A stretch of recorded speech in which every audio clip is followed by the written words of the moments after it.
Hello everyone, welcome to Sunya IAS, and this is going to be your second class of modern Indian history as per NCERT. Okay, so in the last class we were doing the first chapter itself and it's not yet done. Some portion is still remaining and therefore we'll be starting from here only.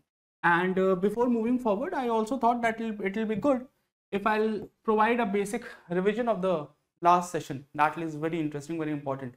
So we had started with the lecture number 1, that is the decline of the Mughal Empire, and we looked in it all the disintegration issues. We started with that. I explained you, and I'll just skim through it, all the slides again before moving forward. So this we tried to cover this thing, and some portion is remaining that we will be doing in this lecture. So we finished off Indian subcontinent in 1707. I tried to give you some idea about what was happening immediately before the death of Aurangzeb and what happened immediately after he died. Okay, so what was the situation on the ground?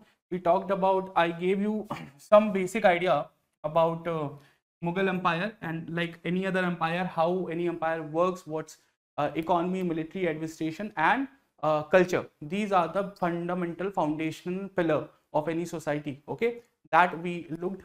So that's done in last session. Then I gave you a basic definition of Mansabdari system and Ijaradari system. I explained how, in a way, Ijaradari system was always there in books in the Mughal Empire but was never used. Okay, until the coming of Jahandar Shah, and during Jahandar Shah's time, Zulfikar Khan used it in a very difficult situation for the Mughal exchequer. Those things were discussed. Okay, in Mansabdari also I gave you a basic definition, Chalta Phirta definition, so that you can work it out through your modern history classes, and in deep detail everything I'll explain you how the whole Jat system, ranking system came from the Mongols to the Mughals and everything in the medieval history section. But here I gave you a Chalta Phirta explanation, that how people were given responsibility to collect the revenue. A part used to be kept with themselves to maintain a standard level of cavalry and infantry forces, which had to be called at any time by the Mughal emperor. Okay, and Ijaradari system was the main system of revenue collection, which was there in books but was not used. Okay, so those things were done in the last session. Then again, the difficulty in military, economy, administration, nobility, and society. Each one of them has been discussed in the last session. Okay, this is in a way was a summarization slide of what the difficulty on different fronts. Military wise, there were two difficulty. Military was overstretched in the Deccan. At the same time, since the Rajputs have been differentiated, has been kicked away by Aurangzeb, the power of the Mughal military in the northwest has also reduced. That later played a very important role when in 1739, when Nadir Shah attacked, and later when Ahmad Shah Abdali attacked. Okay, then there was religious policies of Aurangzeb, which was not liked by the majority community. Okay, Badshah's absence, I have explained how it kind of made the nobility more corrupt. Okay, agriculture was no more profitable for the first time. For the first time, the overall population of the Mughal Empire crossed 15 crore rupees. Sorry, 15 crore in total head counts, and the population was so much, the overall agricultural production was not generating enough of surplus so that the revenue can be profitable. Okay, so that was one of the problem. Okay, so those things have already been discussed, so I won't be going again in very much detail. I'm just skimming it through. Then I gave you a basic idea of all the, I gave you in detail the ranking of 6 great Mughals, starting from Babur, then Humayun, then Akbar, then Jahangir, then Shah Jahan, then Aurangzeb. Okay, and after Aurangzeb, this is the listing of all the Mughal emperors. Okay, and we had discussed one by one, with starting from Bahadur Shah first, then Jahandar Shah, then what happened during Farrukh Shiar, Muhammad Shah. We were at Muhammad Shah during his time only when we had to wrap up our class. So we'll be doing the rest of the section in today's class, what is required. Okay, so let's move. About Bahadur Shah first, I explained you that how he came to power very late in his life. He was already 65. He maintained neutrality with the Rajputs, and neutrality with the Marathas also, even though he released Sahu, and those circumstances under which he released Sahu, and what was the outcome of his release of Sahu, both has been explained in the last lecture. After that, we went down and I explained you that when it came to the Sikh, he not only led the armed forces against the first Sikh empire under Banda Bahadur, he not only ordered to attack those people in Lohgarh, which was if present day time, if you'll see where the city, if you'll there is a place called as Yamuna Nagar. Yamuna Nagar. Okay, कहाँ पे? Haryana. Fine. So it was there. Fine. Over there, and he led the forces himself. Why he led the forces? He led the forces because he knew that this is a direct threat to the capital of Mughal Empire. Okay, so no leniency towards the Sikh was a characteristic of his empire, and he was the ruler at whose time the overall Mughal Toshkhana, the Mughal treasury, almost declined and went below 1 crore rupees. The whole decline during his period can be attributed to 2 or 3 main things. First one was the already dilapidated state of the resource allocation, which was done during the time of Aurangzeb. The second one was what he did is, after coming to power, he had to fight 2 succession battles with 2 of his other brothers. Okay, so a lot of cost was gone in that. And the third and the final was, he himself was not able to collect revenue during the period of 1707 and 1712 on a very mass scale. Okay, the governors, the Subedar, were not actually giving him lot of money. So those were the reasons why royal treasury of 13 crore was almost exhausted. After him came Jahandar Shah, and I explained that how Jahandar Shah was only the de jure ruler, the ruler just for the name. Okay, otherwise he is considered a degenerate, and the real power was in the hands of his prime minister, who was Zulfikar Khan. Zulfikar Khan did a lot of steps, took all the policies during his time was taken actually by Zulfikar Khan. He was the one who resolved the issues with Rajput, okay, to reach to again more allies, because at the same time Farrukh Shiar was also trying to remove Jahandar Shah from power, and those things have been discussed in the first session. Okay, he reached a settlement with the Marathas, which was in a way, Zulfikar Khan reached this settlement with the Marathas, and this was not very much liked by Jahandar Shah himself. This was the first thing when Zulfikar Khan and Jahandar Shah also had a bit of problem, but that problem was resolved. Anything else could have happened before that. First Zulfikar Khan was killed, and Jahandar Shah was arrested, and he was also killed by Sayyid brothers. Who were Sayyid brothers? Sayyid brothers were back then. Sayyid, 2 brothers were there. One was the governor of Allahabad, another was the governor of Deccan, and both came and supported Farrukh Shiar. Okay, and those things again have been explained in last session, so you can refer to those lecture if you haven't and have directly come to this lecture. Okay, now beyond this, Jahandar Shah is also known because he was the one who emphasized on Izaradari system and used it. Now again, I have explained this thing in last session that the economic situation was so bad that Zulfikar Khan, Prime Minister of Jahandar Shah, was forced to implement Izaradari system. Otherwise, no one would have done it. The complications of Izaradari I have already explained, so I won't be going into that again. Okay. So Farrukh Shiar, then I explained again that how Farrukh Shiar was again just like Jahandar Shah was only powerful in the name. Actual seat of power was with the 2 brothers, Abdullah Khan and Hussain Ali Khan Badha. Okay, many books have wrote the names as Hassan Ali Khan Badha and Hussain Ali Khan Badha, but this is the name Abdullah Khan, and Hussain Ali Khan is written in NCERT. So you have to refer to these names only. Okay, don't refer to any other name. Okay, because in the examination, at least in the prelims round, if the name will be mentioned in the question paper, these names will be mentioned. Okay, in the mains, if you just write Sayyid brothers, काम हो जाएगा. Okay, उससे ज़्यादा नहीं पूछा जाएगा, so don't have to worry. Policy initiative wise, okay, they came from the Hindustani faction. They understood the ground situation in India, and therefore policy of religious tolerance was applied. Okay, jizya was abolished, and pilgrimage tax was removed from the many sites during their time only. Okay, Then they reached an understanding with the Maratha Peshwa Balaji Vishwanath, and this understanding is many times called as Magna Carta for Maratha Empire. This I think I might not have written this thing right in the last session. You can write this thing that if you want, you can write this thing, or I'll just write it here itself. The understanding, the understanding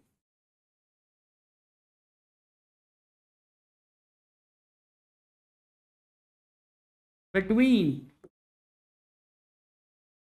Sayyid brothers, okay, and Maratha Peshwa,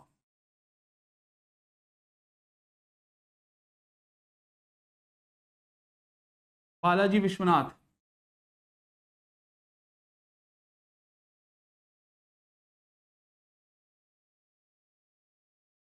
Okay, Balaji Vishwanath is called as Magna Carta for Maratha Empire.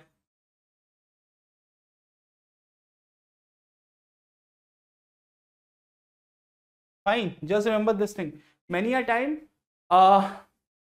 I forget sometimes. होता क्या है, इतनी सारी चीजें हैं. Sometimes you miss it. Last class I haven't mentioned this thing, so just make a note of this. This is not. I'm not talking about the Magna Carta for the company. That thing I discussed. Okay. So there are two things of which where Magna Carta was quoted when it came to Farrukhsiyar. Okay. So this was the famous Golden Farman given by Farrukhsiyar in favor of East India Company was something which was called as Magna Carta. Okay, that is something which was called as Magna Carta in favor of East India Company. So now you have twice used the word Magna Carta.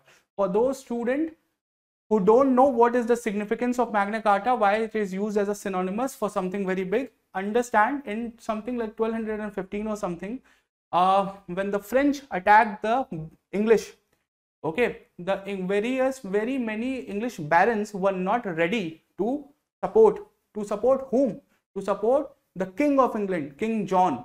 And at that time, King John reached an agreement with the English barons in 1215. And through this, for the very first time, the concept of habeas corpus was developed. It was stated that the king don't have the power to just pick up anyone from their home and not have to answer to anyone. That will not work. So those kind of basic individual rights were given for the first time to the people of England. So whenever there is something based on which you develop and evolve, and that basically is the foundational idea of a bigger system, it is always compared with the Magna Carta. So Magna Carta becomes a synonymous for explaining anything which is foundational and which will have a positive impact in the long run. Okay, so therefore for the Maratha Empire, this policy initiative was a Magna Carta. For East India Company, the Farrukhsiyar's Golden Farman of 1717 was a Magna Carta. Okay. Now, what are the issues? Now, fine. With Farrukhsiyar, I explained you that how after some time even Sayyid brothers, okay, Sayyid brothers killed Farrukhsiyar also because Farrukhsiyar didn't like few of the doings of Sayyid brothers. So after that, Sayyid brothers was not very much liked, but Sayyid brothers himself appointed another family member, Muhammad Shah, who was called as Muhammad Shah Rangila, as the king. And then Muhammad Shah Rangila conspired with other Irani faction of the Mughal nobility and led by Nizam Mulk, Chin Khalij Khan. Back then he was not called as Nizam Mulk. That time he was only Chin Khalij Khan. Okay, so Chin Khalij Khan he conspired with, and Sayyid brothers were killed. Now Muhammad Shah Rangila was already in power. Muhammad Shah Rangila was the ruler who what you have to know, what in the for the prelims thing you will get all these points, but for the mains what you need to know, what was the essential feature of Muhammad Shah Rangila. Again, note down two things. Okay, note down two things. These are very important. Essential. Oh.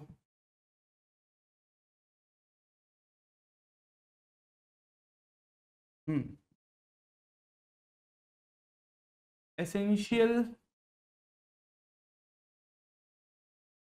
features of rule of Muhammad Shah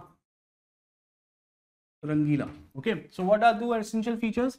Understand this thing. First essential feature is, because why we are even talking about the essential features of Muhammad Shah Rangila? We haven't talked about anyone else essential feature. So for Rangila's essential feature, the reason is because although he was not at all powerful, he maintained his office. He was in office from 1719 till 1748. So if he was not powerful, how he was doing it? He was doing it with a very simple trick. And this trick is again otherwise also taught in the whole school of political science. He evolved a system of seepage of power. What is that? I'll make sure that I'll be the powerful person who is given other people below me the power. Now, if there is a pyramid of power, and Muhammad Shah Rangila is on the top of it, and all his people in his nobility are on these platforms in between, on the hierarchy. Everyone is getting their power through Muhammad Shah Rangila. Now, they will make sure that no one goes against Muhammad Shah Rangila, because they know that if someone else will come, they will not provide so much power to them, which Muhammad Shah Rangila is okay with providing them. So, all these hereditary subedari,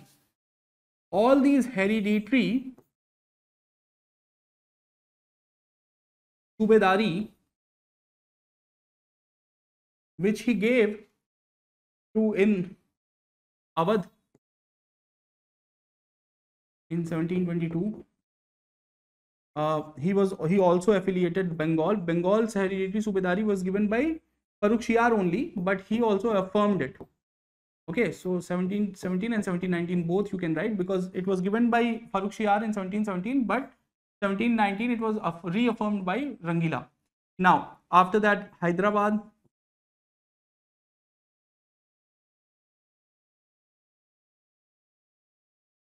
Okay, then Rajputana,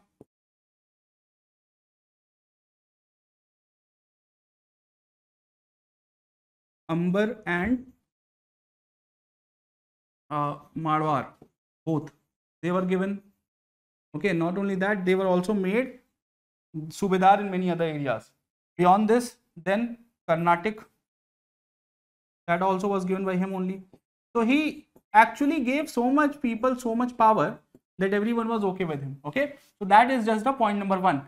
The second thing he did to stay in power was have alignment even with the European powers. So he aligned with the European powers. He aligned with them too. Okay.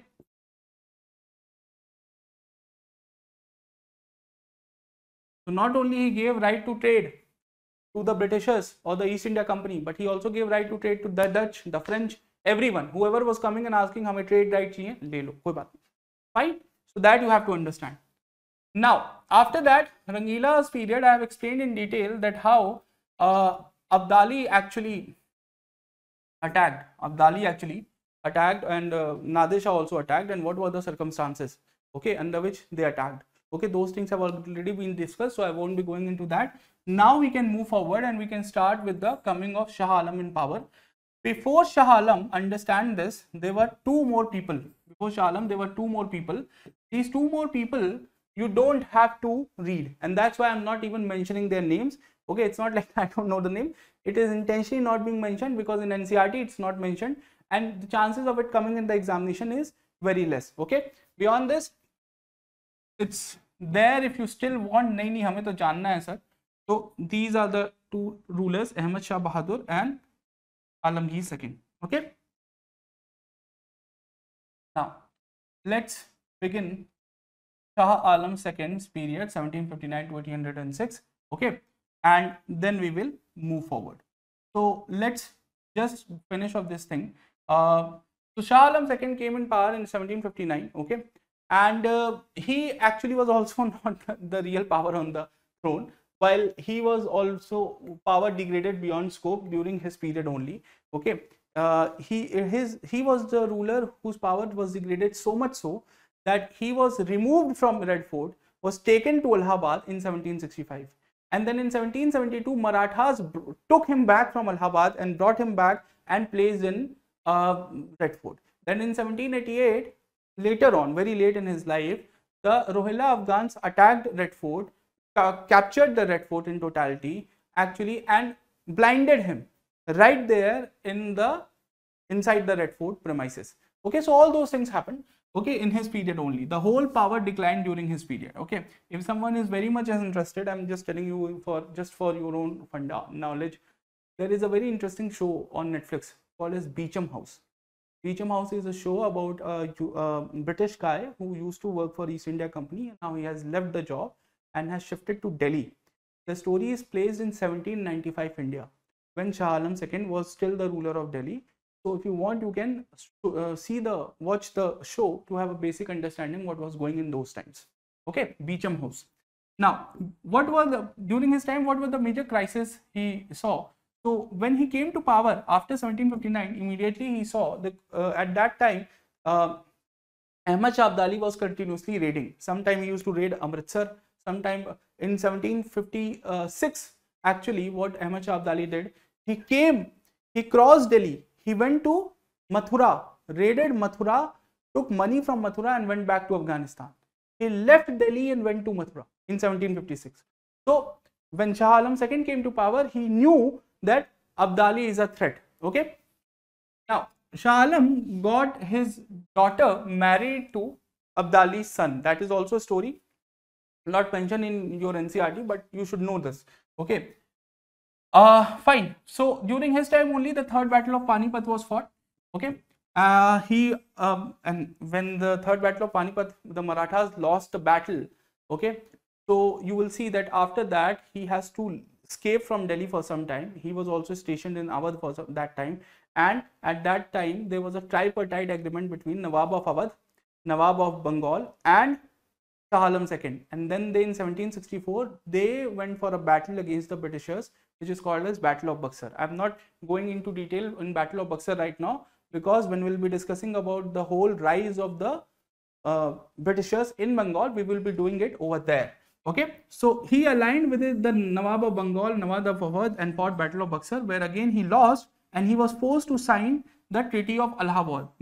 Now this treaty is actually the foundational treaty which legally sanctions and provide enough reason for the Britishers, for the British East India Company, to stay in India as a political organization, not only as a trading organization. And that's why this agreement is very important. We will be looking about it in more detail when we'll be handling the Bengal issue. Now, after 1772, I told you that he was brought back by Marathas, and then from there onwards, he stayed in Delhi. From 1772 till 1803, he stayed in Delhi as a puppet monarch of the Marathas. Then in 1803, Delhi was captured by the Britishers, and then from 1803 till 1806, he stayed in Delhi again as a puppet monarch of the Britishers. So his life was very difficult. Okay, so that you can remember. If you want, I'll just give you again Shah Alam II's timeline.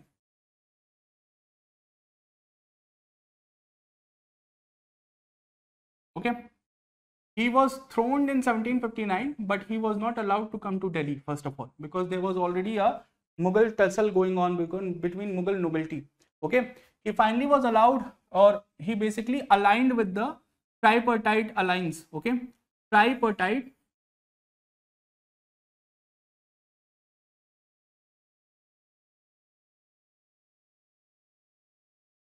alliance, and they fought Battle of Buxar. Okay, 1764. Now, what happened after this? After this tripartite alliance, you will see that between 1764 and 1772. Okay, 1772.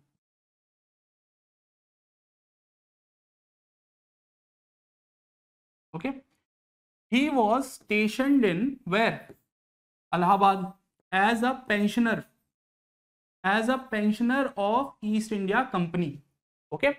Now, in 1772, he was brought back by Marathas and was kept in Delhi just as a puppet monarch.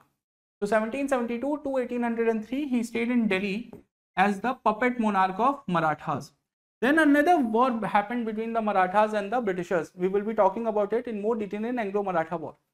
Okay, and in that war, after the Marathas lost, okay, in 1803 to 1806, puppet of Marathas.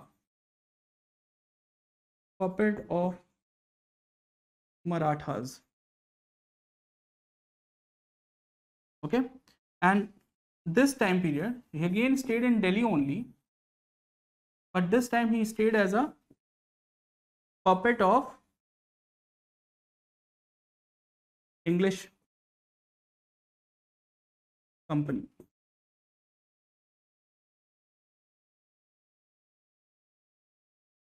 Okay, so you need to know about Shah Alam II that his life was very tricky and these things were happening with him. Okay, chalo. So once this much is done, let's move forward and just revise what all causes we have discussed, and then we will end the lecture. Okay, so first you pause the screen and look what we have done till now, and then we'll move forward. Pause your screen.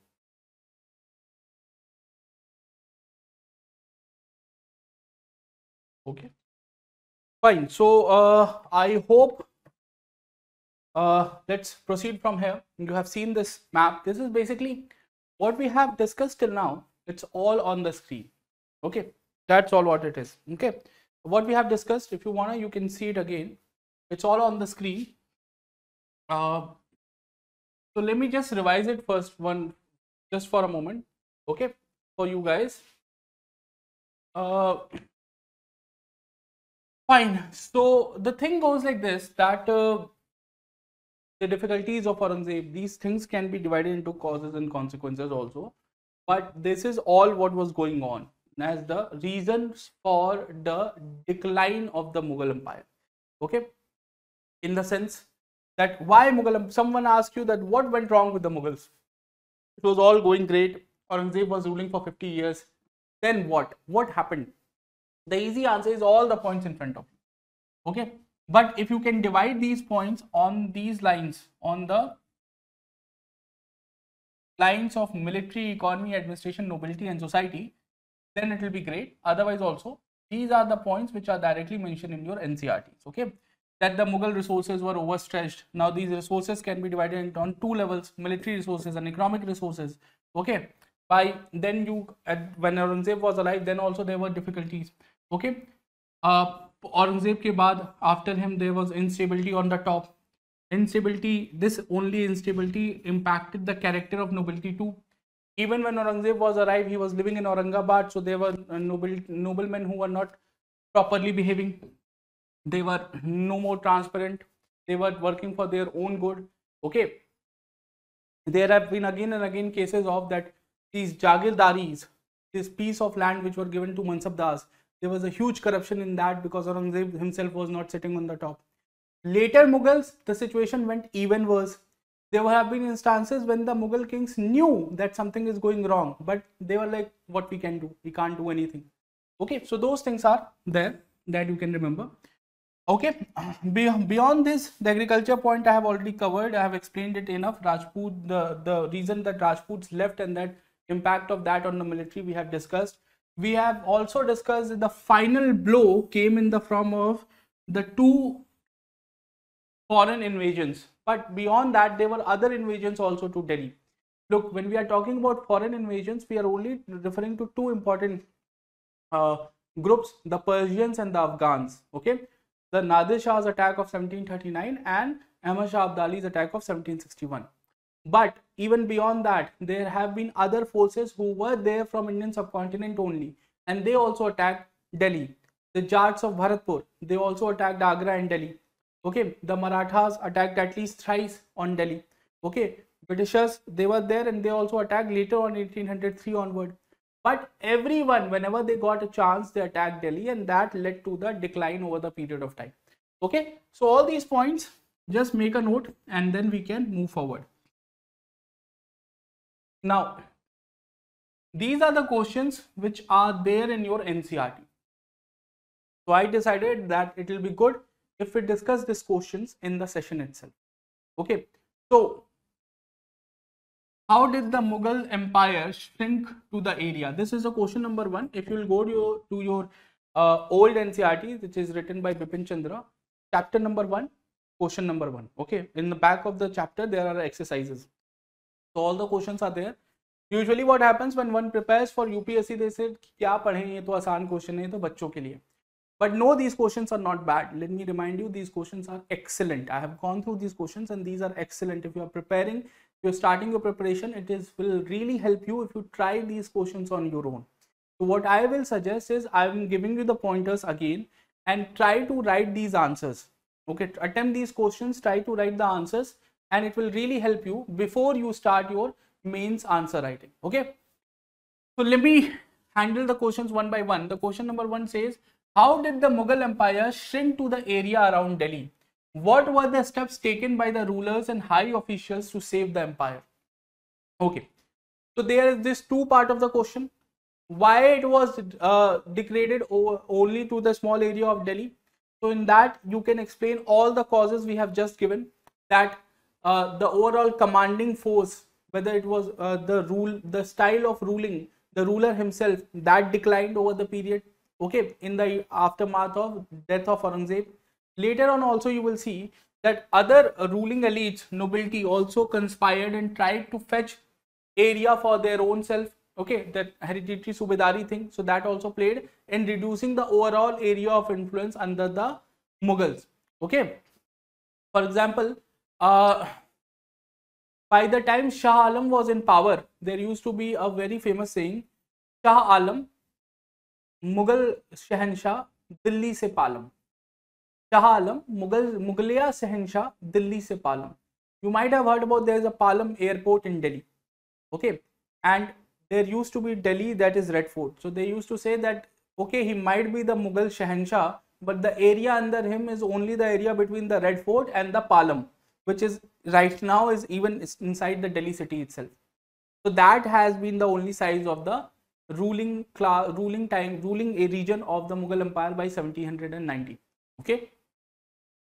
Now, beyond that, what were the steps taken by the rulers and the high officials to save the empire?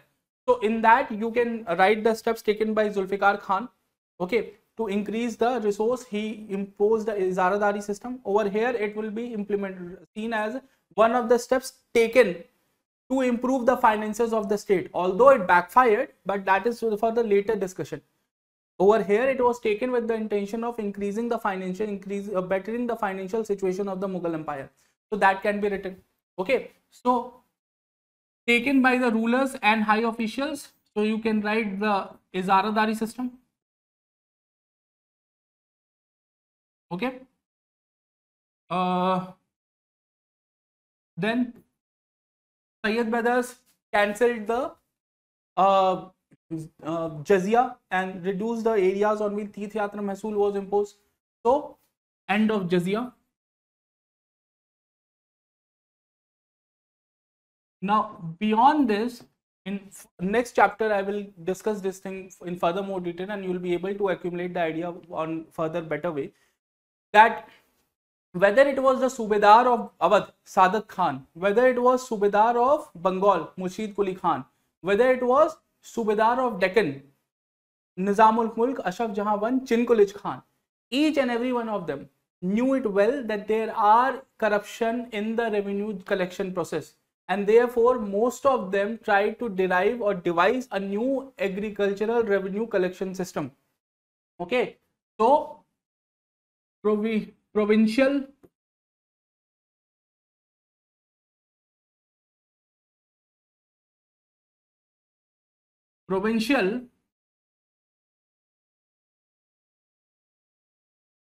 okay, revenue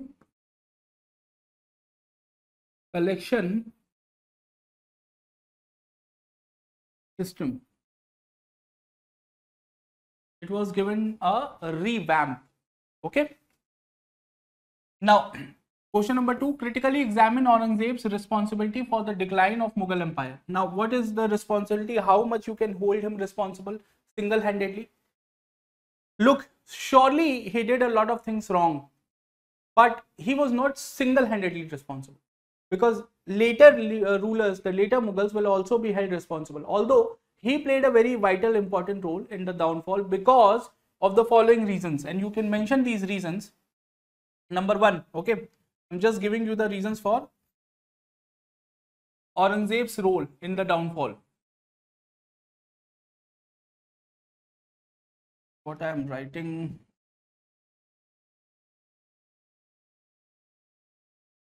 Aurangzeb's role in decline. Number 1, he overstretched Mughal resources. Overstretched Mughal resources. Now these Mughal resources are on both level, that is military and economy. Okay. Then the second thing, he sidelined his allies.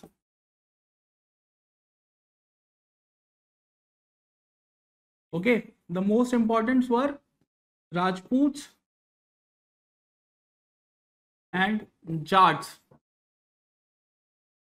Okay, the third, his orthodox, conservative ideas.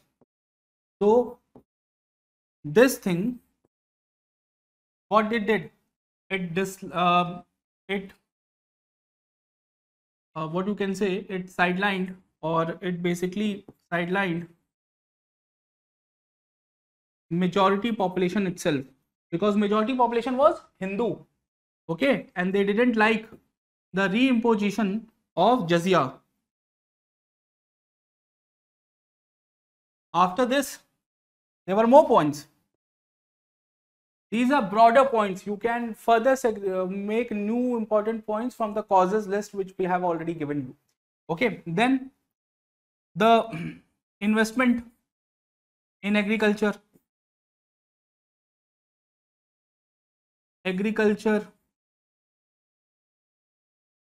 or technology was nil. Already all the money was going over in the controlling of Deccan. So how he is going to invest in other things like technical advancement, like agricultural advancement? Those things was not taken care of. Okay, so all these were the major reasons. So you can make a note of this if you want. Pause the screen and make a note of this. Now, how did the nobility contribute to the decline of Mughal Empire? Okay, I have already what they did wrong. Nobility, what they did wrong. So nobility wise, first of all, they became corrupt, they became selfish. Okay, first of all, that point. Then the second point you can write, they were more oriented towards individual subedari. Even those who could do something, like Murshid Quli Khan, like Sadat Khan, like Chin Kulich Khan, all these people were trying to carve an area for their own control instead of supporting the Mughal ruler in maintaining their control. So that is also a point. Okay, beyond this, these wazir, these subedars, all of them started conspiring with other forces. For example, the Nawab of Awadh aligned with whom? Nawab of Awadh aligned with the Ahmad Shah Abdali during the third battle of Panipat. So what is this? Nawab of Awadh was the wazir, was the prime minister of Mughal Empire, and he aligned with Ahmad Shah Abdali. Similarly, the wazir, the prime minister of Mughal Empire, also had an understanding with the Marathas. For a time being, Marathas were also opponents. So without the permission of the ruler, of the Mughal emperor, the wazir, the prime minister, aligned or reached an understanding with the Marathas. So all these things further degraded the standing of the empire. So you can make an answer out of those points. Now, Then the next question is, what role did stagnation in agriculture and industry play in undermining the functioning of the Mughal Empire? Okay, now this thing again, you have to start from there. I have given this quotation point again and again. For the first time, the population of the Mughal Empire in the first decade of the 18th century has increased or have went beyond 150 million. That is 15 crore people. And this was more than what the crop agricultural production as per the techniques of the Mughal Empire was capable of producing. So there was no surplus agriculture produce which could be used as a wealth generation product for the Mughal Empire. So first of all, agriculture as an industry failed in 18th century, or at least you can say it became unprofitable for the first time in history of Indian subcontinent. Okay. Industry wise also, you need to understand that as and when these difficulties arise, and so many right from the succession crisis between the Mughal princes to start establishment of very many different regional powers, okay, trading became very difficult. Instead of paying taxes on one place, you have to pay taxes on now 10 places, and that too when these states were mostly in the state of continuous warfare, they were asking for more and more money from the traders. So the routes became insecure, the taxes became higher. So that along with the failure of agriculture, both these things combinedly further declined the economic situation in the 18th century.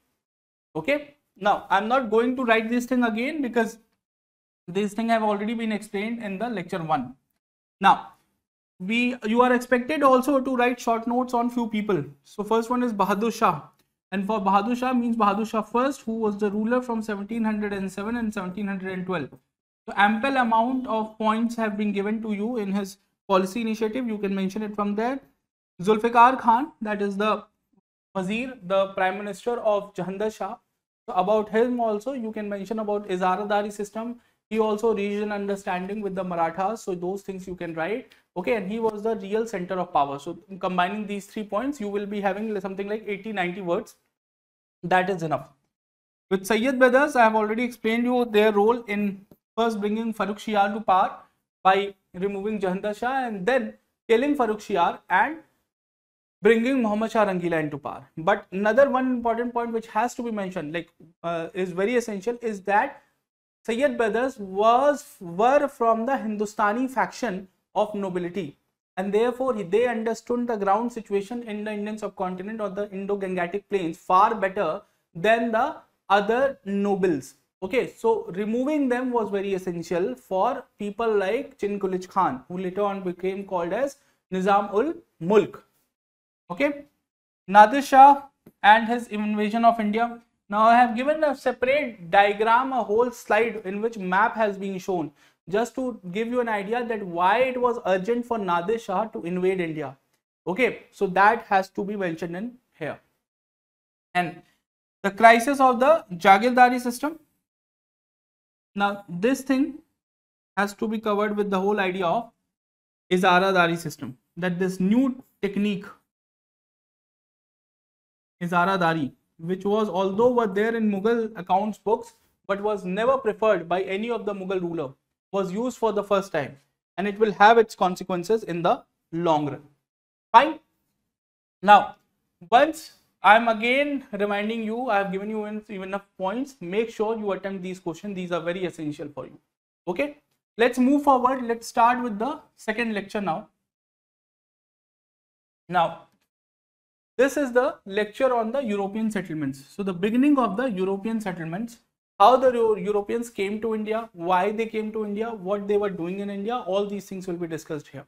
Okay, we'll also be discussing basically all this, whatever is written here, the heading is basically old NCERT, which was written by Bipin Chandra, chapter number 3, and in the class 8 book it is in the chapter number 2. Okay, if you are referring to the NCERTs, you will be given specified pages of the NCERTs along with this, so you don't have to worry for this. Okay, but you do this much for reference. Where you have to go is written on the bottom of your screen. The chapter is the beginning of the European settlements. So how and why the Britishers came to, not only Britishers, the Europeans started coming to India, Indian subcontinent, and settling down and started as a trader. That is what we are going to look into this class.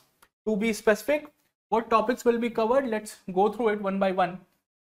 So we will start by providing you a basic understanding about the trade routes, that from the ancient times how the trade was done with India and what exact changes happened after 1453.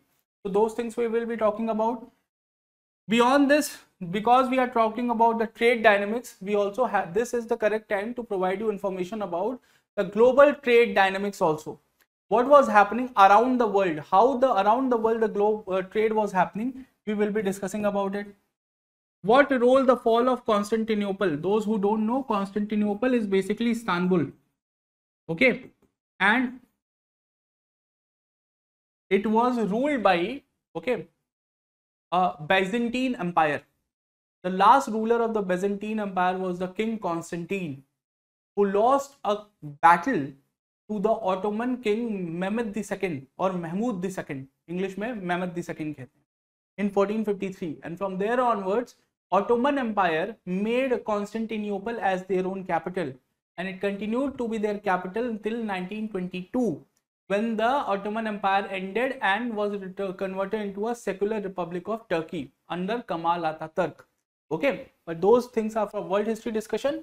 Over here, all you need to know that the loss of the King Constantine against Mehmed II of Ottoman Empire, how it impacted the world trade and how it turned the tide in the favor of first the southern European countries and later the Britishers.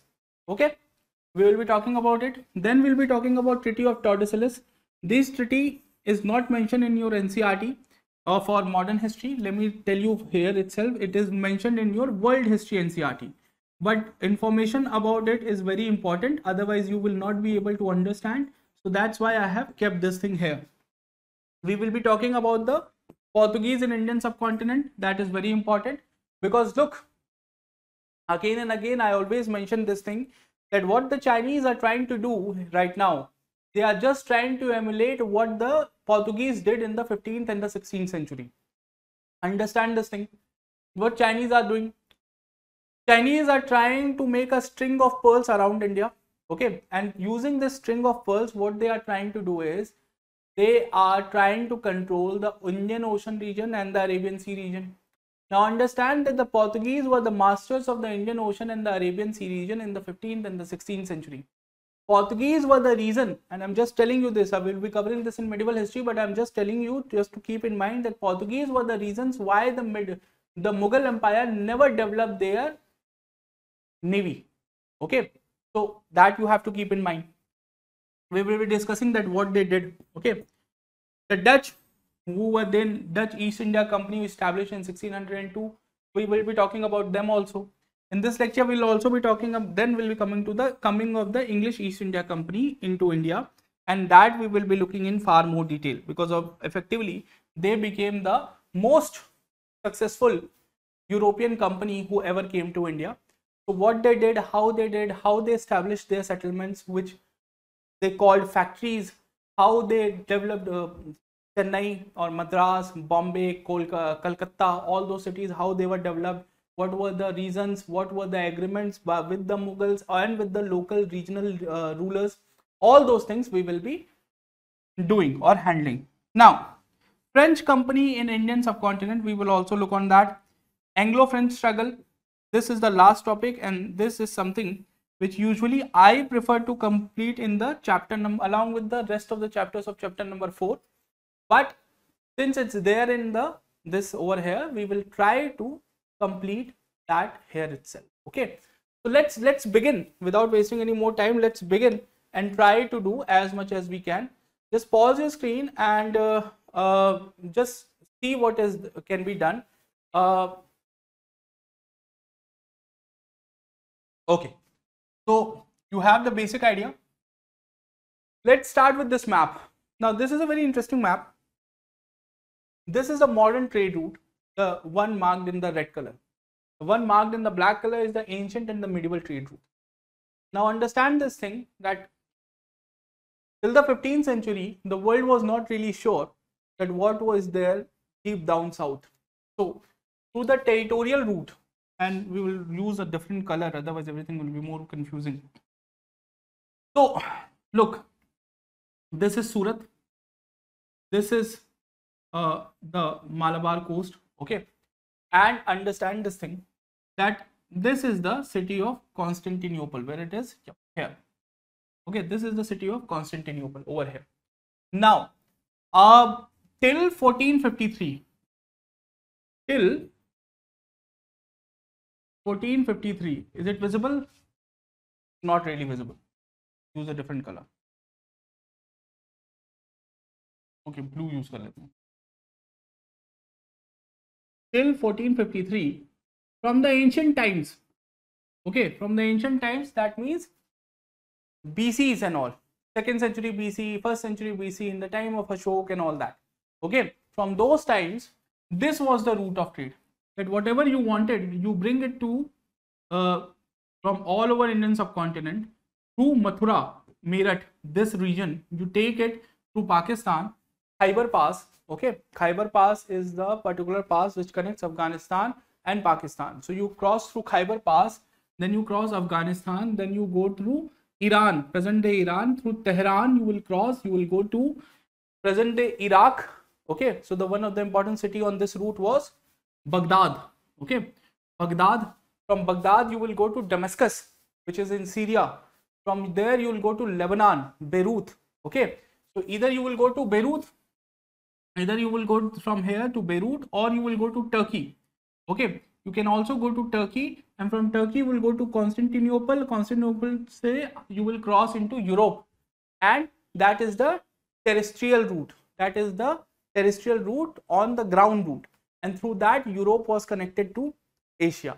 So what you got out of this? You got that the only way to connect through land route between Asia and Europe is Constantinople. There is a bridge of Bosphorus which connects the two sides of Istanbul even now. Now, after that, you will also see that trade was also going through the route of Surat.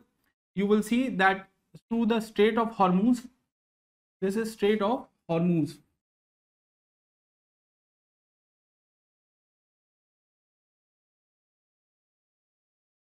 And the trade also went through Red Sea. So people traded from the southern region through Red Sea. They went to Alexandria, which is in Egypt right now, and through there they were the major trading industry was handled from Venice and Genoa. Genoa is the place which is called as Geneva now, okay. From those places the traders usually came, Venice and Genoa, and they handled all the trade in the Europe. So what you can see is this southern Europe, or what is basically the Iberian Peninsula, in which there are two countries, Portugal and Spain. They were not too much involved in this whole trading thing, but trade was happening. Trade was happening till 1453. This system worked very fine. Till 1453, this system worked excellent, very fine, no issues. Okay. Problem came when? Problem came. Wait. What happened? Problem came after this, when fall of Constantinople happened.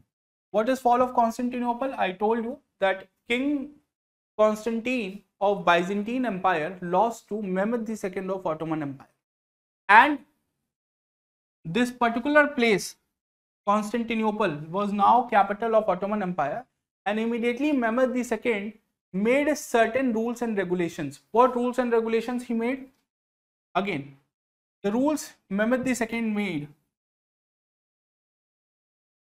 rule of Mehmed II, okay, for trade purposes. Rule number 1: spice trade was reserved for the subjects of Ottoman Empire, okay, spice trade. was reserved for Ottoman subjects.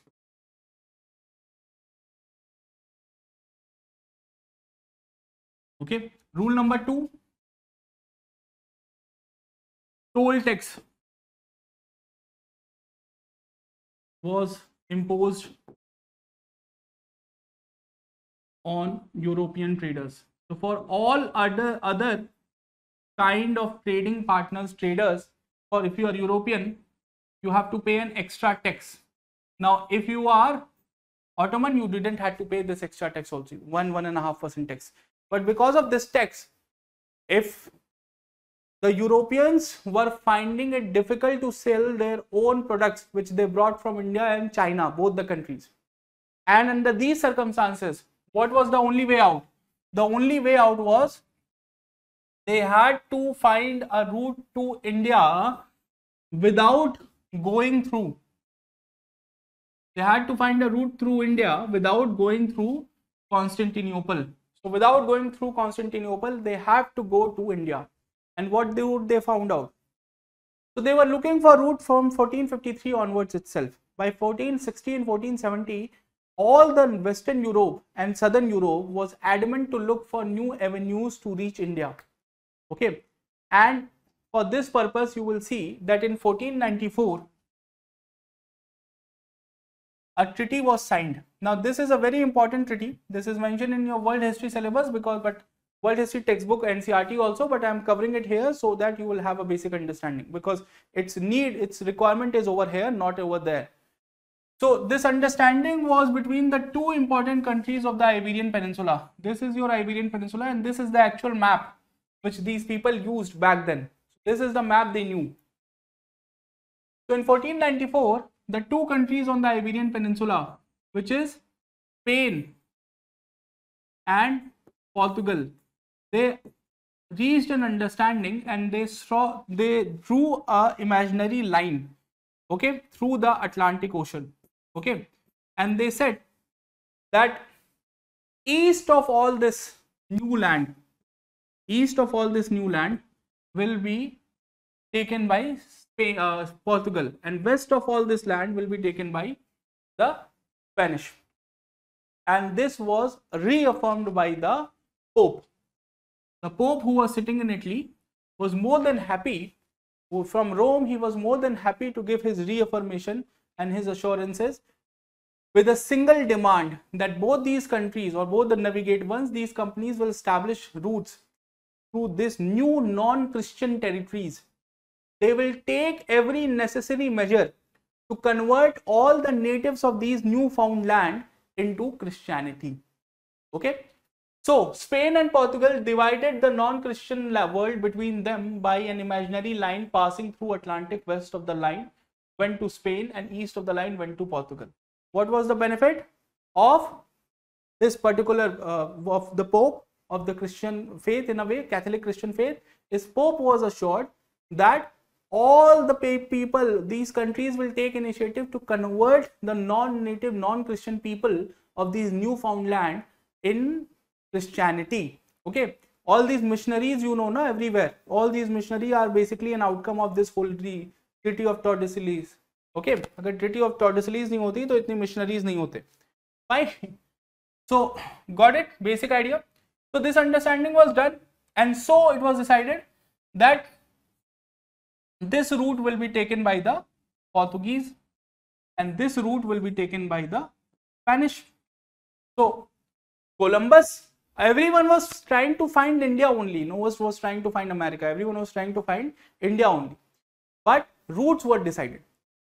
So that is all. Achha, this is also one of the reasons why you will see in South America, Brazil is the only country where people speak Portuguese.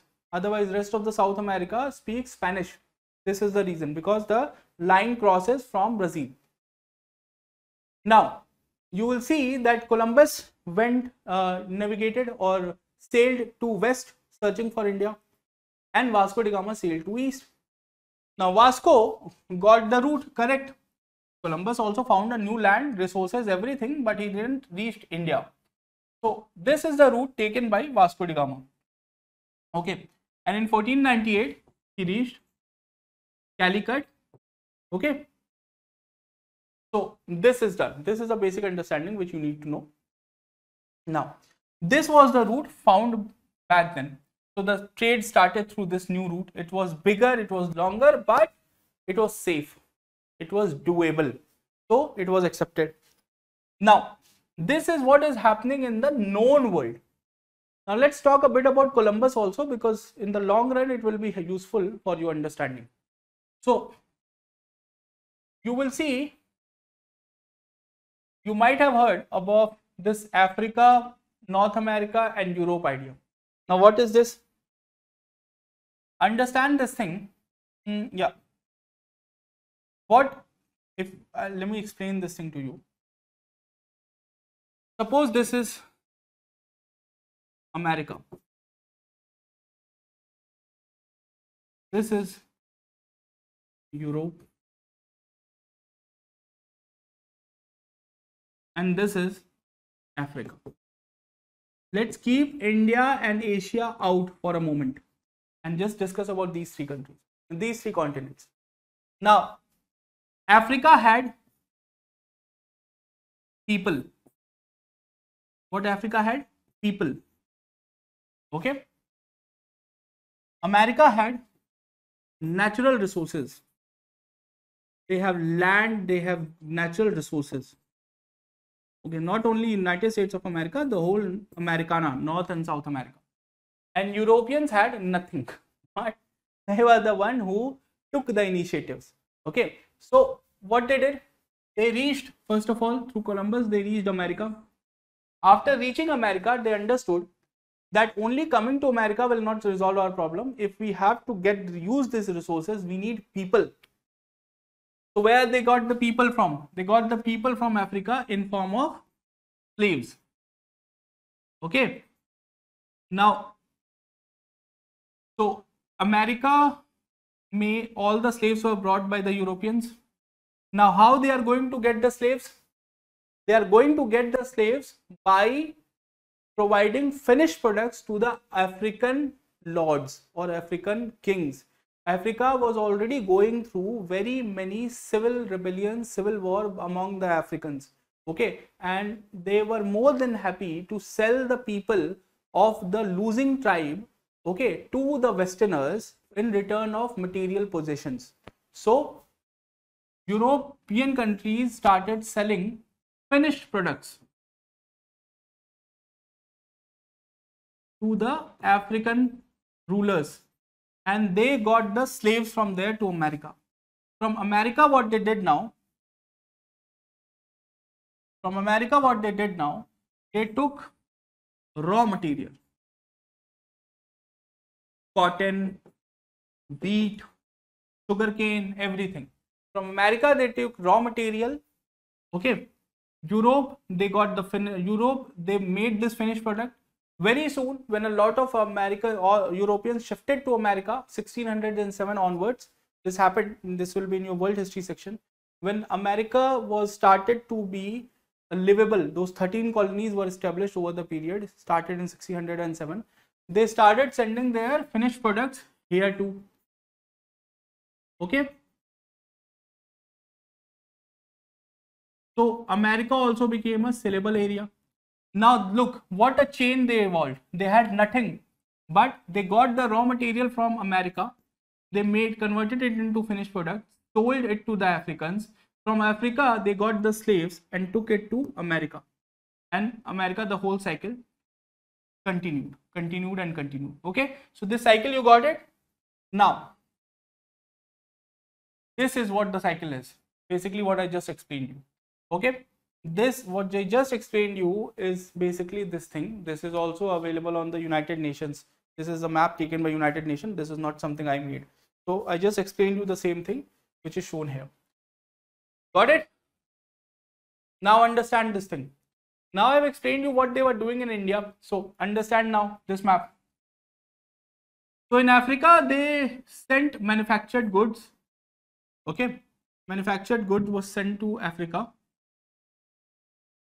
Okay, from Africa they got the slaves to America, America, they sent manufactured goods plus they got the raw material. At the same time, when it came to the Eastern world, again from Asia also they got the raw material. India became the center of raw material. India became the center for opium. India became the center for cotton. Okay, all the raw material was taken from India. And India also over the period of time became a center for manufactured goods because they made sure that no industries ever evolved in India, and more finished products started to be imported in India. Okay, about this we will be talking in lecture number 9. Okay, the chapter 9 is about the British economic policies, but this is not only for the Britishers, all the European countries did that. Okay, so I just wanted to give you a holistic idea about this, what the European countries were doing around the world, not only in India. Okay, so this is the manufactured goods thing. It was coming to India also. In the later stages, you will see that slavery will be banned in the 19th century, and then they will be looking for alternative routes to slave people, to make people labor for them at cheaper cost, and then the concept of indentured laborers will come. Indentured laborers is someone who used to, you might have heard about the word Girmitiya Mazdoor. That Girmitiya Mazdoor is basically that Mazdoor who has written an agreement. Our people were not capable of pronouncing the word agreement, so we used to call it Girmit. Okay, so Girmitiya Mazdoor came from there. So Asia also, from Asia also they got these laborers who were kind of equivalent to slave only after their conditions were such. So these indentured laborers were sent to Africa as well as South America. So you will find these indentured laborers ended up not only in Mauritius and the eastern coastal region of Tanzania, Kenya, Zimbabwe. The Indian population who lives there are living there because of this holy system. But we were also sent to the Caribbean countries. Okay, so this is the holistic system of what they evolved. And Adam Smith, who is considered as the father of modern economics, okay, who wrote the book Wealth of Nation in 1776. Okay, when you will read your NCERT 11th standard economics book, you will be told over there that Adam Smith is the one who is considered the father of capitalism. He wrote the book Wealth of the Nation in 1776.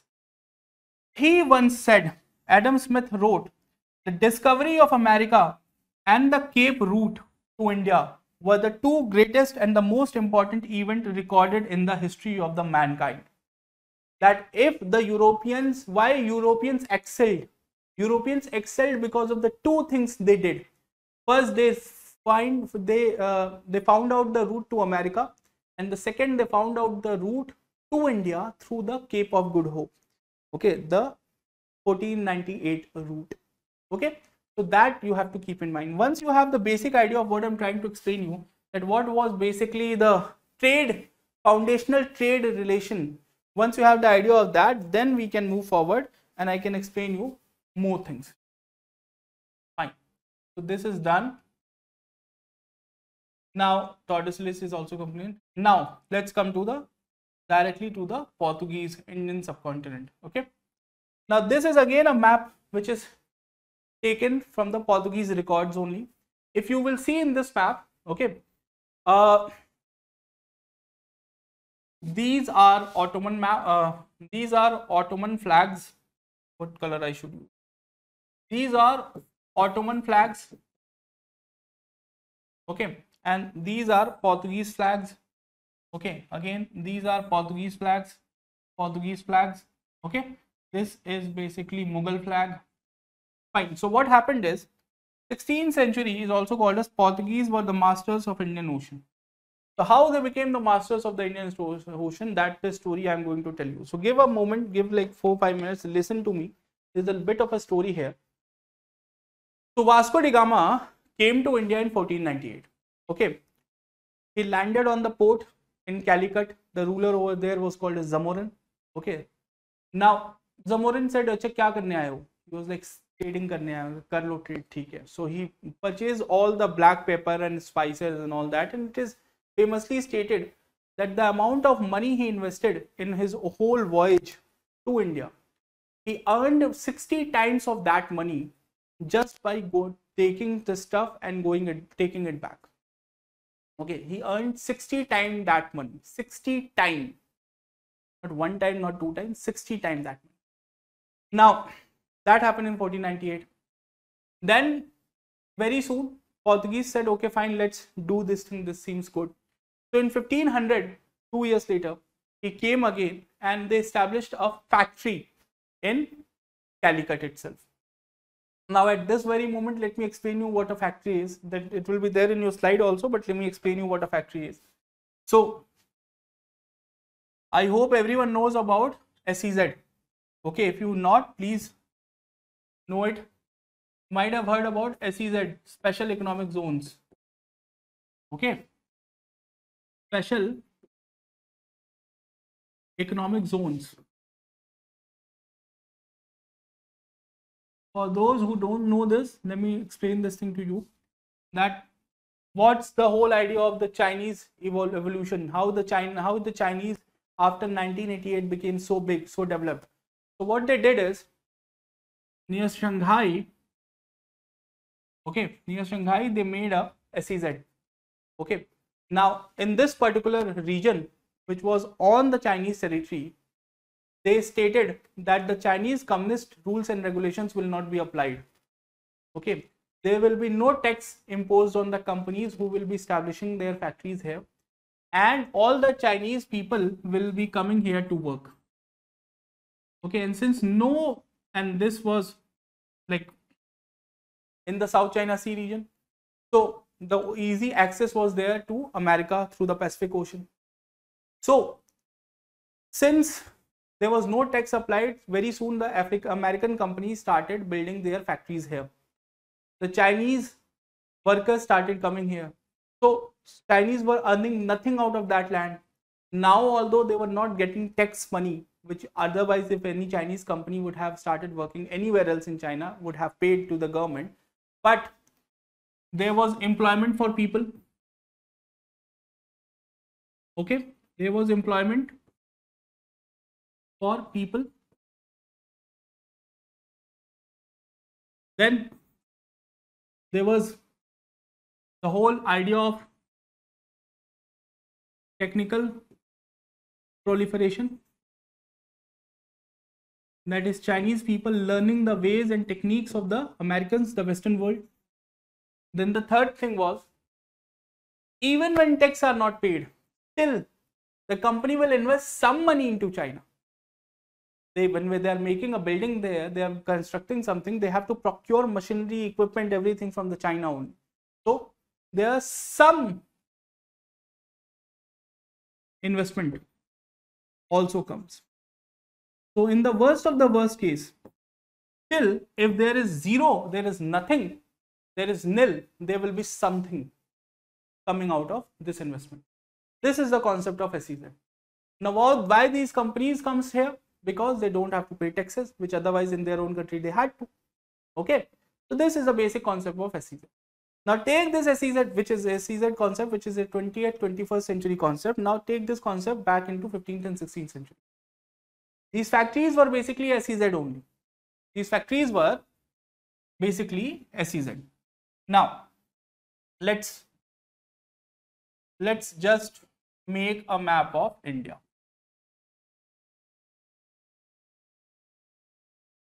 Okay, this is your Gujarat. Okay, this is your Surat. Surat was one of the biggest port in India. Okay, even for Mughal Empire, Surat was very important. So over there was Machilipatnam. That was also very important for trading with the East. Okay, now here was Calicut. Trading through the Red Sea was done from here. Fine. So these European countries also started coming here, and they said the same thing. That for example, Britishers, I'll come to the separately the story also, but I'm just telling you here that the Britishers in 1608 sent their officer, we will be talking about it more detail, and asked the Mughal Badshah for permission to make a factory. What is basically a factory? If you just enlarge this thing, this factory will be a small plot of land where a building will be there. This building, there will be no manufacturing work going on over there. These are basically storage units. These are basically godowns. So what these people will do, these Britishers will establish themselves over here. They will send their traders all around India from here. Okay, they will purchase stuff from the Indians, bring it back, load it on a cargo ship and take it back to their country. That was the aim of the factories. Now this is not only happening with the Britishers, this was started first by the Portuguese. So Portuguese first came in 1498 to Calicut and they started doing this in Calicut itself. So they established their first factory in Calicut in 1500. Okay. Sure. So their first factory was established in Calicut.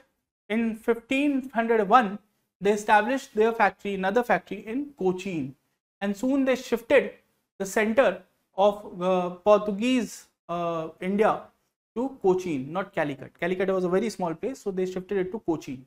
Okay, so 1501, Portuguese established their factory in Cochin. Okay, Cochin. If you want, you can write it because this is important. Their first established factory in Calicut. This factory is not very much known. The reason is, I'll tell you, it was first factory was established in 1500 itself in Calicut. The reason people don't know about this factory is because this factory was removed in 1525, but that is not of our concern. Now in 1510, what happened? By this time, the Portuguese had started taking over this small port towns on the east coast of Africa as well as India and some point in Southeast Asia also. So they were trying to regulate this whole sea area. So they, instead of going into the hinterland, they was okay, यहाँ कब्जा कर लो, यहाँ कब्जा कर लो, Africa पे coast पे कब्जा कर लो, इंडिया के कोस्ट पे आ जाओ, यहाँ पे जकार्ता और जावा के कोस्ट पे आ जाओ. They were capturing these regions, okay, so that in the long run they can take over this Arabian Sea and Indian Ocean. Okay, this region they wanted to capture, trade through this region, and they did so. Okay, in the 15th and 16th century they did so. So okay, Goa, what happened with Goa, let me tell you. In 1510, 1509 only, they appointed a new viceroy. His name was Alfonso the Albuquerque. Some book says his name was Afonso. L is missed out. Some book says it's Alfonso. However you want, you can write it. UPSC says it's Alfonso. Acceptable. Okay, so new Portuguese governor in India was Alfonso the Albuquerque. And what he came to India in 1509, and what he did is he captured Goa, the territory which we now call as Goa, from Bijapur Sultanate. And then he shifted the capital of Portuguese India from Cochin to Goa. In 1510. From then onwards, from 1510 till 1961, Goa was in control of the Portuguese. Okay, Mughal Empire has nothing to do ever with the Goans ever. Babur came to India in 1526. Portuguese were there in Goa even 16 years prior to it. Fine, you keep that thing in mind. This is very important. In the 16th century, you will see, or there is one more thing. In 1530s, you will see that you might have heard about Francis Xavier's. Saint Xavier College का नाम सुना होगा. Every city has a Saint Xavier College. That is named after Saint Francis Xavier's. Okay, so Saint Francis Xavier's came from Rome as a Jesuit. What is a Jesuit? This is also again is in your world history book, but you should know about this. He came as a Jesuit. What is a Jesuit? So in the medieval times, the European Christianity divided into Catholicism and Protestants. And when the population of the Protestant Christian increased, the Roman Catholic Church decided that they also need to propagate their idea of Catholicism even more. And for this purpose, a group of 40 monks came together, and they were called as Jesuits. One of the co-founding member of this organization was Francis Xavier, who came to India, okay, on the west coast of India, from Goa to Kerala.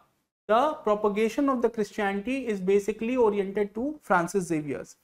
He opened more than 40 churches on the coastline, and then he went to China. He passed away in China. His dead body was brought back from China to Goa, and then his body was sent to made a proper graveyard. A tomb was formed for him in Goa itself. Even now, if you'll go there, there is a proper tomb of Francis Xavier, but it is called, he was called over there not Francis Xavier. He is known there as Bom Jesus. Bom is a Portuguese word for good. Is called as Bom Jesus. Okay, his tomb is there in Goa even now. So why I'm not mentioning this here, because again this is a world history topic, but it has been asked in the examination, and that's why I'm telling you here. Now, in 16th century, you will see the Portuguese ended the Arab supremacy in the waters and controlled the water of the Arabian Sea and most of Indian Ocean. Okay, so powerful they became that they evolved this whole Cartaz system. Okay, C-A-R-T-A-Z, C-A-R-T-A-Z. Okay, and even the Mughal rulers had to take permission from the Portuguese to navigate through the Arabian Sea, Arabian Ocean. Now, even for going to Makkah, Medina, the Mughal rulers like Akbar, like Jahangir, like Shah Jahan, even up to even Aurangzeb, no, Shah Jahan only, not Aurangzeb, Shah Jahan, they had to take permission. They had to take permission from the Mughal ruler or from the Portuguese most of the time. Okay, so in the 17th century, you will see Portuguese naval supremacy ended only after they aligned with the Spain and lost the English Navy in 1613. Now, this whole story about the loss to English Navy in the Battle of Surat, we will be discussing this in much more detail when we will be talking about the rise of East India Company. This will be covered here only, this chapter only, so that's why I'm not covering it here. You just keep this thing in your mind that in 1612, 1613, a battle in Surat, or which is called as Battle of Suwali, took place, where the Portuguese lost to the British Navy or East India Company's Armada. And then what happened, that we will discuss. Okay. Sure. Portuguese were known to be involved not only in trade but also piracy, and that is one of the reasons for their success at that time. So yeah, this is also important to know, and this is why this is important, because people think that the only big piracy organizations are the Somali pirates. No, Somalis are not the bigger pirates. You need to understand that those people are like scavengers right now. They don't have anything, they don't have any other way. The real pirates were the English and the Portuguese. Okay, so whenever the Portuguese felt like some other company, some other country's company, European country's company is getting too powerful in the sea, and they can't fight, the Portuguese can't fight them directly, they used to send their piracy team to attack and take over the goods, so that later on no one else is going to work with those trading companies. So they use these tricks and twists to maintain their supremacy in the Arabian Sea and the Indian Ocean region. You understand this thing first of all. Okay, make a note of it, whatever you feel like is important for you. Okay. Okay, there was a question in 2021 in civil service examination only, and if you have heard me in last 2-3 minutes, you will be able to answer this question very easily. So let me quote this thing. Consider the following statement. Saint Francis Xavier was one of the founding members of the Jesuit order. I explained you about the Jesuit order just now. Saint Francis Xavier died in Goa and a church is dedicated to him there. The feast of Saint Francis Xavier is celebrated in Goa each year. So which of them is correct? Now I have explained you in just few minutes back that Francis Xavier is very important. He came to India in 1630s. He was responsible for all the churches and all which were made on the west coast of India. And these topics are much more in detail covered in the world history section. Okay, but the problem is that the world history don't really comes in the prelims examination. Okay, this was just the first time. and then many of the faculties are saying that one need to understand that this section is somehow is on the cusp of the modern history and the world history, and therefore I am keeping this thing here only because in the world history section we won't be looking into prelims questions. Okay, so Francis Xavier was one of the founding members of the Jesuit. This is a correct statement. I have just explained you a few minutes back. Saint Francis Xavier died in Goa. This is wrong. I explained you that he, after working in India, he went to China and even Japan, and he died in one of the islands of China. Although his body was recovered and brought back to Goa. His tomb is there in Goa. That is correct, but he never died in Goa. So this statement too is wrong. Look, this much detail UPSC is going right now in, so you have to be very serious while preparing for this examination. And then the third statement was the feast of Saint Francis Xavier is celebrated in Goa each year, and that's correct. I told you, tomb of bomb Jesus. Okay, tomb of bomb Jesus. Okay. So option 1 and 3 are correct. C option is correct. Okay, C option is correct. That's what going to be the answer for this. Okay. Let's move forward. Let's talk a bit about the Dutch in the Indian subcontinent. The Dutch in the Indian subcontinent we have to talk about, and we will start with the 16th century. Okay, we'll start with the 16th century. They initially used Portugal as the center of trade, and let me explain this thing. क्या मैं आपको कहानी बताता हूँ पहले. With the Dutch, there is something very interesting. Okay, the one thing which you have to understand is the Dutch. Where is Dutch? Netherlands and all, you must be knowing. Okay, so they were working with the help of Spain and Portugal only. Now they had certain issues with the Spanish forces because Spain was had colonized the Dutch region for some time in the 15th century, in the 16th century. But they were trading through Portugal. In 1588, there was an understanding between the Spain and Portugal, and through these understanding, after 1580s, you will see that Spain and Portugal came together as a one country. It happened for some time. When they came together, it became impossible for the Dutch trading company to trade through Portugal, and therefore they established their own company, a new Dutch East India Company. So intentionally they didn't needed it. They were happy to trade through the Portuguese channels, but since Portugal aligned with Spain, they opened their own company, the Dutch East India Company. So you will see that initially they traded with Portugal as center of trade. 1595, because the alignment happened in 1588. By 1599, Dutch traders were forced out of the Portuguese trading terms, and in 1602 they established their own Dutch East India Trading Company. Okay, but the best part is, instead of focusing on the Indian subcontinent, the Dutch East India Company was far more interested in Java and Sumatra. You might have heard about the city in Indonesia called as Jakarta. Jakarta was actually established by the Dutch East India Company. Back then it was called as Batavia. Okay, it was called Batavia. And it became the center of Dutch trading in the East Indies. Okay, so they were not really interested in Indian subcontinent, but that doesn't mean that they were not interested. So they will never have any factory in subcontinent. They had factories, but those factories were not that powerful, that important. Although they had factories, they established their first factory in Machilipatnam on the Indian east coast. They soon established factories in Surat, Bhuj, Cochin, Nagapatnam, Machilipatnam, Tinsurha, Patna, Agra. Now how one will remember all these names? बहुत ज़्यादा हो गया ना, इतने सारे शहर बता दिए. So understand this thing again. This is again important. Okay, how will you remember this name? It's very important. Suppose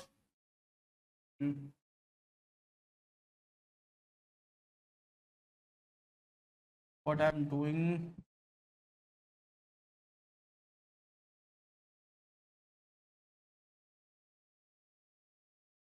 Fine. This is the Indian coastline. Okay, easy. This is your Surat. Fine. This is your Machilipatnam.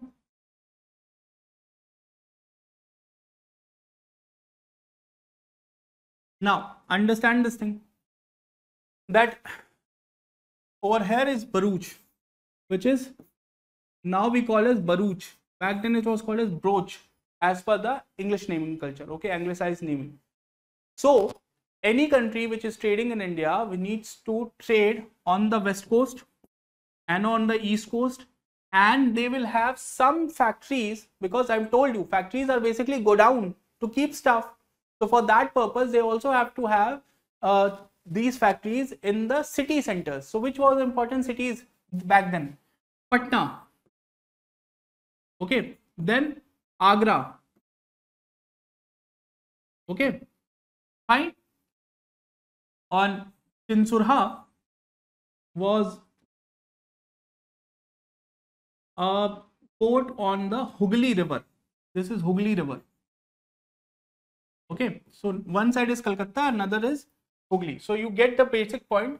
There is Surat and Bharuch in Gujarat, and then East Coast and West Coast. Now Agra and Patna, I have told you why you need to have factories, because you have to accumulate all the goods from the northern Indian region, and then only you will take it to the coast, either in Chinsurha or Surat. But before that, you need smaller factories in main area also. Okay, so you will do that. Now let's see this.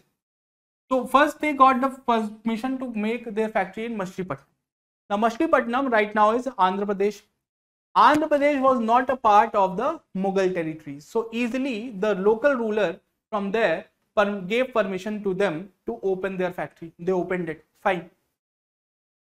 Beyond this, they established factory in Surat, Broch, that is in these two cities are in Gujarat. Okay. And important thing is, these all things have to happen after 1613, and we'll come to it why it all happened after 1613. Just listen to this. They had in Gujarat two places, Surat and Broch, which is now called as Bharuch. Okay. Then Cochin, which is in Kerala. Nagapatnam and Machilipatnam is on the east coast of India. Okay. Nagapatnam is Andhra Pradesh. Machilipatnam is deep down. Okay. Tamil Nadu. Chinsurha is in Bengal. Okay. Patna and Agra, I told you, in the main territories. Okay, so simultaneously you understand they now have present representation on the west coast, they have representation on the east coast, they have representation in Bengal, they have representation on the Gangetic plain in Patna and Agra also. So through river they are connected. From Agra there is Yamuna river, in Patna there is Ganga river. Ganga is connected to Hooghly, and therefore all connected to sea waters, or ocean, first river water and then sea water. Okay, so connection established. Now after this you also need to know that Nagapatnam is basically when you enter Tamil Nadu from Andhra Pradesh, the first district from north to south will be Nagapatnam. It is near the Pulicat Lake. They opened their headquarters in Indian subcontinent in Nagapatnam with the permission of the local ruler Venkat first. Now this information, if you can remember, this is very important, very good information, and it will be useful later on also. Okay. Later on in 1676, they got the right of minting gold coins by the ruler of Golconda. And why it happened so? It happened so because most of the trade they were doing, what they were doing, all the trade, let me explain this thing to you also. The trade they were doing with the Indian people, in natives, were mostly in barter system. Okay, if the trade was happening in barter system, it was impossible for the local ruler to understand that why and how much to charge as the tax. So they were given the permission that okay fine, you mint your own gold coins and then give us 500 gold coins annually. They were called as 500 pagodas. Okay, and therefore they got the permission to mint their own coins. Okay, because everyone always thinks that coin mint karna to is a sovereign right, and once someone gets the coin minting rights, then to sky is the limit.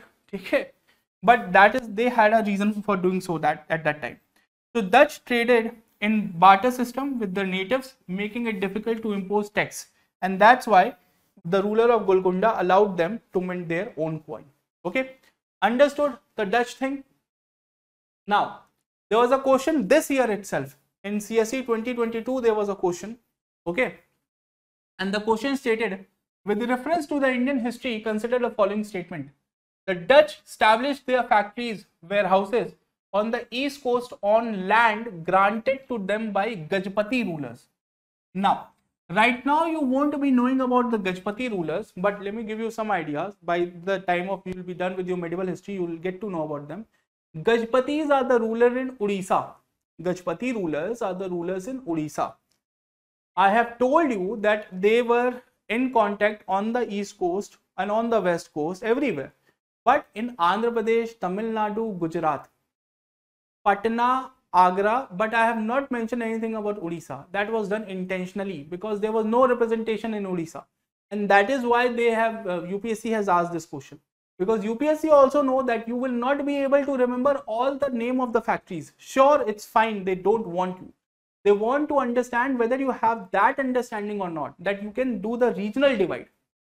There was no representation in Odisha and therefore no representation with the Gajpati rulers. So the first one, you can just cut it out. Then the second statement talks about the Portuguese. Now see how they are mixing 2-3 different things to make a single question.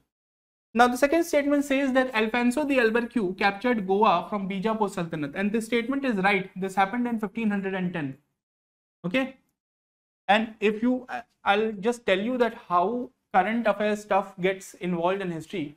You might remember the Goa elections were there, and Prime Minister visited Goa, and in his speech he was talking about Mughal representation in Goa and this and that.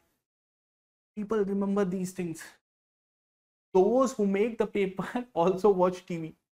They know that Prime Minister made a statement which is actually factually wrong. Okay, and so they looked into the issue. They understood, okay, fine. Let us put that thing over there. Fine. So this statement is right. The English East India Company, established a factory at Madras on a plot of land leased from a representative of the Vijayanagar Empire. Okay. Now, this statement is actually true. We will be talking about the English East India Company later on, and then I will be explaining how this statement is true. But suppose you don't know. Like right now, with the stage at which we are looking at this question, I'm expecting that you don't know, we haven't yet gone through the topic of East India Company, English East India Company. So let us suppose that you don't know anything about East India Company, English East India Company. So how you will answer this thing? So you will answer this thing by looking at the options. You already know that option number 1 is wrong. So everything which contains option number 1 is wrong. So there is only one option which matches without even knowing the option number 3, that whether it is right or wrong. You don't know. But still you will be able to say that okay, the B option is correct just because you know that first is wrong and B is correct. Fine. So it works out. That elimination thing also works in the examination. But I will make sure that by the end of this chapter, you will be knowing the details of all 3 points of this question. Okay. So what we'll do is here, let me just check it out. Yeah, we have to just start the English East India Companies, but we are already more beyond our time limit in the session. So we'll stop here and then we'll start from the English East India Company in the next lecture right from here. Okay, that's the plan. Let's stop the session. Let's catch up in the next session right from the English Company in Indian subcontinent. Okay, thank you and have a nice day. Thank you.